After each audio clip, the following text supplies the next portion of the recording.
Hello, Bible 10 friends. We are having our last day of official class here. And there's three things that you've got on your, I guess, things to do for today. First is doing this warm up. You need to read through Matthew chapter 25. You don't need to do annotations or anything like that if you're having flashbacks to Matthew 5 through 6. But I do need you to read through these three parables in Matthew chapter 25. And I want you to answer these three questions. Which of these three parables, when you read them, seems the most threatening to you personally? Which part is most confusing? And according to the parables, how do you make sure you don't go to the outer darkness or hell that Jesus talks about in those parables? So I know that especially for like this one, you might rely on some previous knowledge to be like, oh, I know how to not go to hell, but I really want you to pay attention to what Jesus explains in this text. And I want you to think for yourself as far as what this passage is trying to communicate. So naturally, if you've read Matthew chapter 25, you know that why these would fall into the category of parables of judgment, because all of these end with some pretty judgy endings. So do that warm up. There's going to be an exit ticket at the end, and then after you do that exit ticket, it's like the exit ticket, which is there's a parables assessment. It's your last grade in your tests projects assessment category. So make sure that you do that in the quiz section. It's called parables assessment. So let's get into the material, and then you can do the things you got to do. Here we go. There we go. All right, so once you've done this warm-up, hopefully that gave you a chance to like familiarize yourself with the text, because if you're not familiar with the text, then otherwise you're going to be really confused right now. All right, so the first parable is the parable of the 10 virgins, and it's called the 10 virgins, and this is a loosely used word, virgins. It's 10 virgins, or sometimes it's called 10 maidens or 10 young girls. And so it's important to note that the context for this is an ancient wedding. And so this ancient wedding has a couple of main figures. There's the bride and the bride's groom, which is the groom, we just call him now. And then there's the virgins or the maidens. Now, the virgins or the maidens or the girls are not the ones getting married, right? That's the bride. And these are other ladies. Now, in our wedding practices, like in modern times, like you prepare a huge ceremony, and there's like a fixed date, and you have like at 4:30 p.m. we're going to do this thing, and then it's the bride who walks down the aisle. But in the ancient, particularly ancient Near Eastern Jewish custom, was that it would be the bridegroom that everyone's waiting to enter in. And in this story, the bridegroom is taking a long time, because what happens is the bridegroom actually he goes back to his family land. There's some provisions in the Mosaic Law so that family land can never permanently be taken from a family. And so you go back to your family land and you kind of add on to the house, the land, the plot that you have.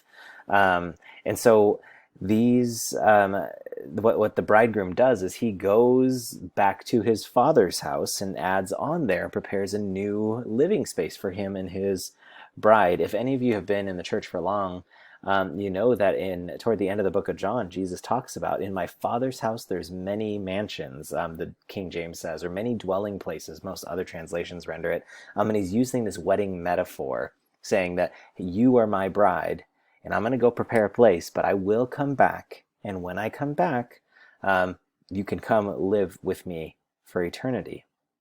So they're all waiting for the groom to walk down the aisle to invite the bride to live in the Father's house. Now, these girls, they're probably around the age of well, I guess using this technical terminology, like the word virgins or maidens or girls would refer to people before becoming an adult. And we know that in the ancient Jewish tradition, 13 is when you become an adult. So these are junior high aged girls. And half of these junior high aged girls sin, and half of these junior high aged girls do not sin. And so how do we tell which ones are the wise virgins and which ones are the foolish virgins? a lot of times when you hear sermons preached on this, that's like the supposed sin of these virgins was that, oh, they fell asleep, right? And because they fell asleep, that's why they got left behind and got locked out. But if we read carefully, it's not that they fell asleep, because all of them, the good ones and the bad ones, the wise ones and the foolish ones, fell asleep. The one that the thing that separates the two groups is that there's one group that brought extra oil, and so each of them has a lamp, right? And now we don't have lamps, so the modern equivalent would be like flashlights. So they all had a flashlight to make sure that they can get through the streets at nighttime. And for some reason, they all left their flashlights running. And so when the bridegroom comes back, they're like, cool, let's turn on the flashlights and make our way back to the house with him. The foolish virgins did not bring extra batteries, whereas the wise virgins did bring extra batteries. And so you might be thinking to yourself, okay, wait. So the only thing they did wrong is they didn't bring extra batteries, like they weren't extra prepared and didn't bring extra oil to make sure that their lamps were ready. And if you think about it, like these are junior high age kids, and think about how you were in junior high. I mean, I don't know why if you're in junior high you would be watching this, but a few years ago when you were in junior high, did you forget stuff? Did you every once in a while forget to prepare properly? Did you ever, like, I don't know, maybe forget to bring extra supplies? And so the sin of the five irresponsible ones was the irresponsibility, that they were foolish, they were irresponsible, and this should kind of be expected for people of their age. What we learn here is that if you want to be ready for Jesus' return, if you want to be ready for the bridegroom to come back, the tendencies of your age are no excuse. 10 to 12-year-old girls, 10 to 12-year-old people oftentimes struggle with responsibility and remembering to plan ahead. But then in this parable, that failure of theirs locks them out of the party. And so I think what we get here is that even if it's something that would be expected of your age group, something that would be expected of your demographic, that tendency of your group is no excuse for missing the kingdom of God.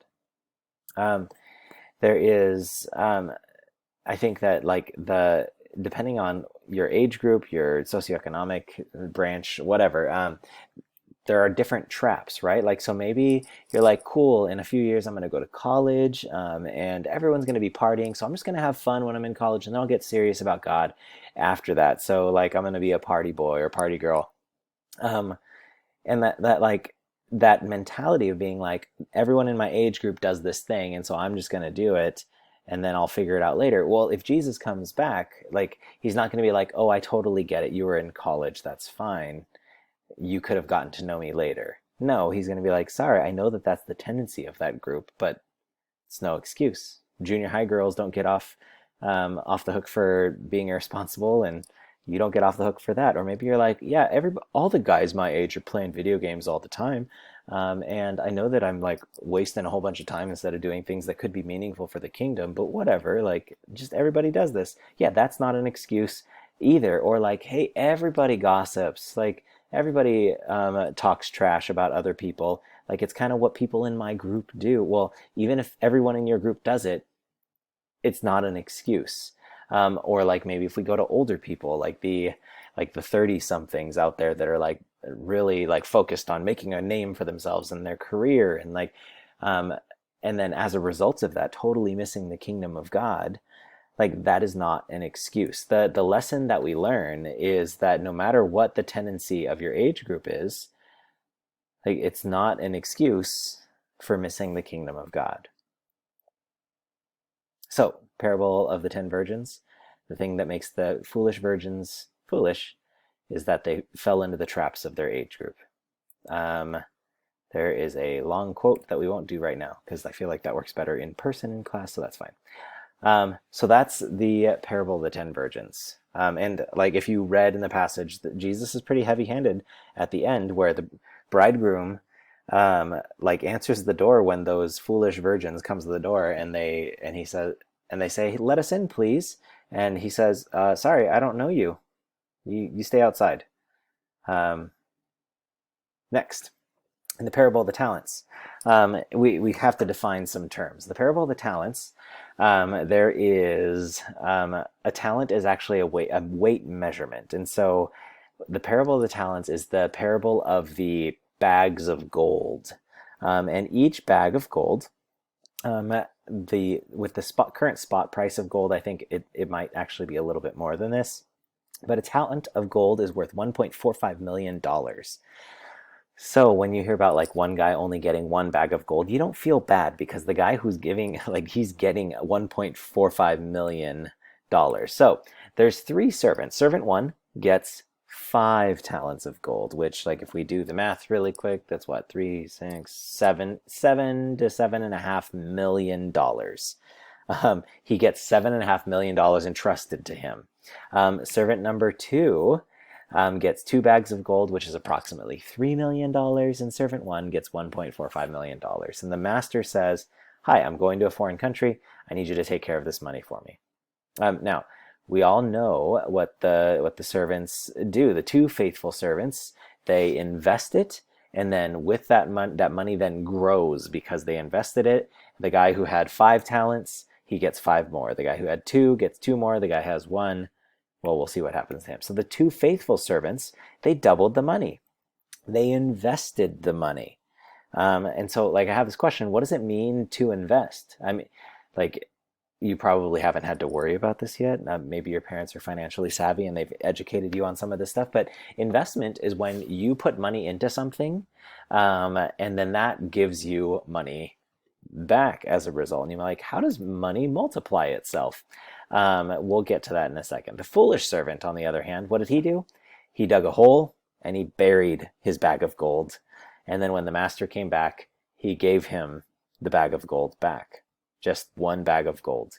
And so the sin of the foolish servant, a lot of times people are like, well, he didn't grow the money. Like, that's the problem. But that's not actually the problem. It's not that he like didn't invest. It's not that he didn't make more money and the master is greedy, but he didn't invest the money like the others. And if we think about investment, this is the heart of investment. The heart of investment is risk. Here's how investment tends to work. Higher risk usually means higher returns.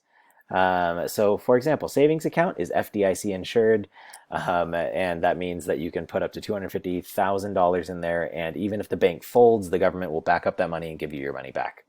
So you only earn 0.06% because it's not very risky, and so as a result, you don't make very much money. You can put it in a CD, which is a certificate of deposit, which means you put the money in the bank and they hold on to that money and you can't touch it or you have to pay a penalty.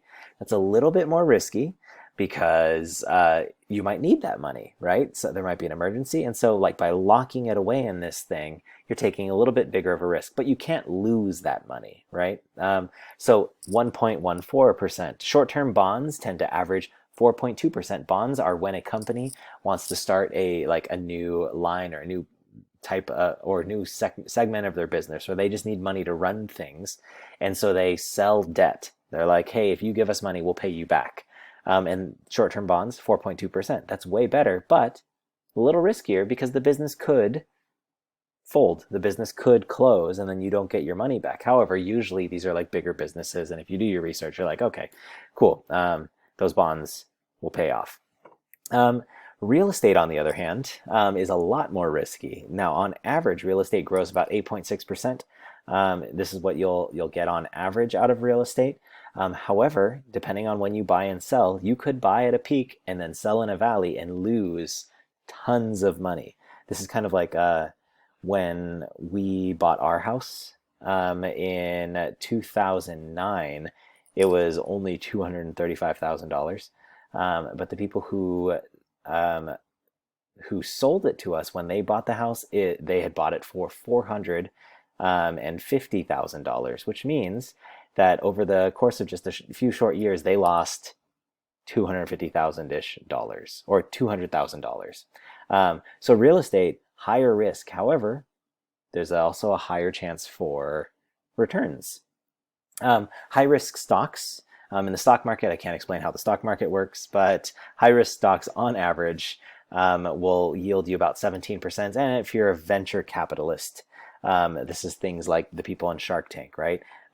They usually make back 57% on average. However, a venture to capitalist is probably the highest risk because they're saying, I'm going to give you $4 million on the hope and prayer that this business is going to take off and you're going to give me lots of money after the fact. But if it fails, ooh, they just lost all of that money.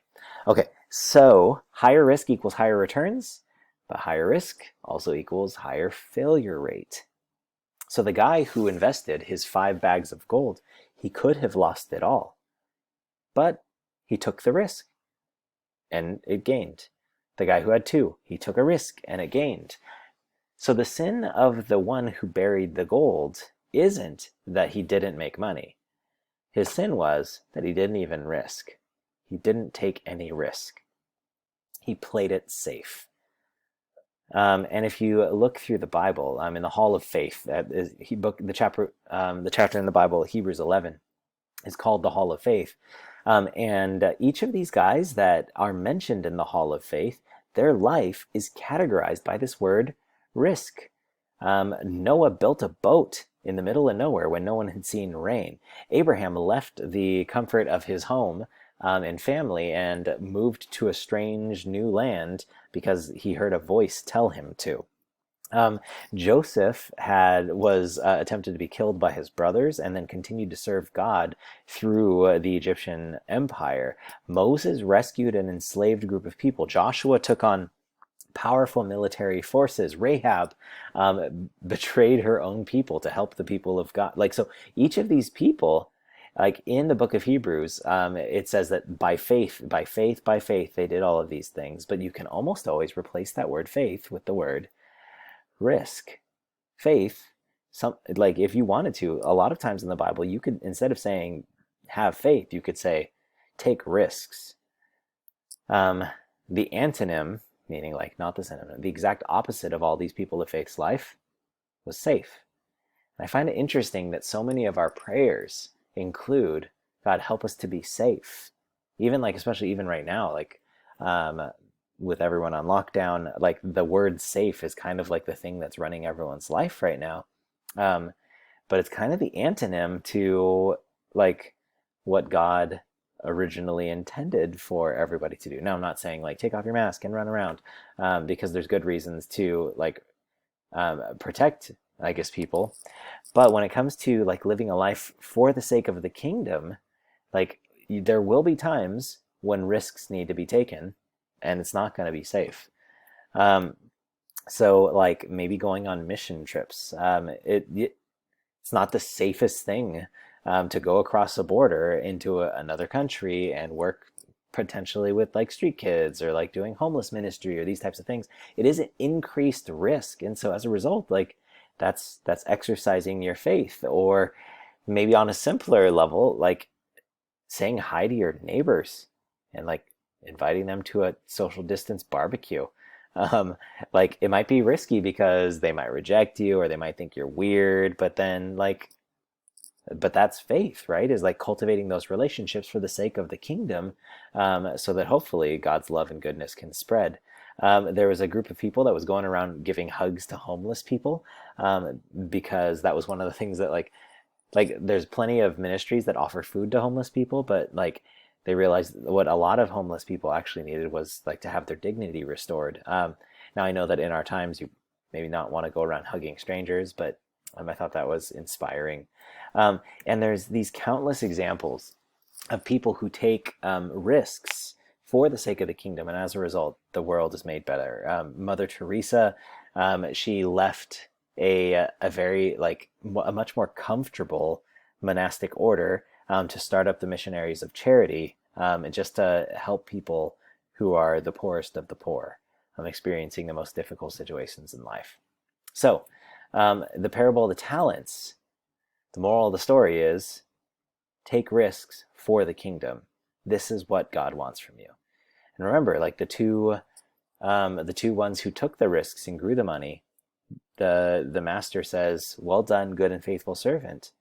Come and share in your master's happiness, right? That pleases me. That makes me happy, is what God says to when we take risks for his kingdom. But then the one who didn't take the risk, he says, "You wicked servant."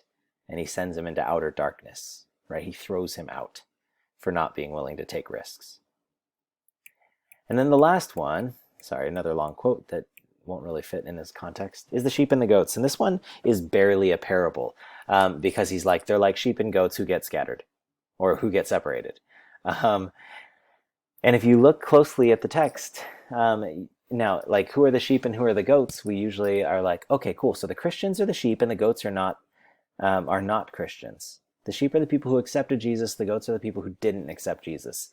And if you read the parable, the sheep get gathered up and taken with God, and the goats are rejected and sent to hell.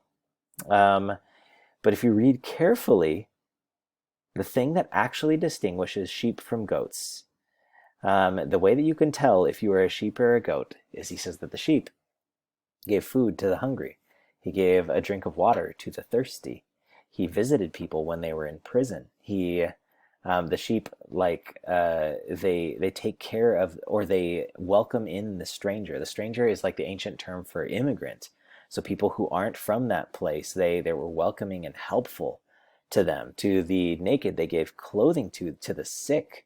They visited to try to heal them. So, like, the sheep are the ones who recognize the outcast, who recognize the broken, who recognize what Jesus calls the least of these.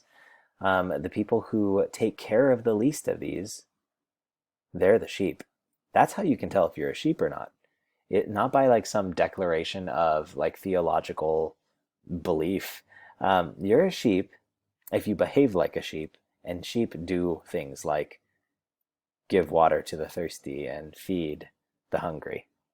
Now, like, next year in the book of Romans, you'll learn about things like justification and grace through faith and all of this other stuff. But I think we would be doing an injustice to this passage to say, yeah, but those aren't really required. Like, Jesus doesn't care about that.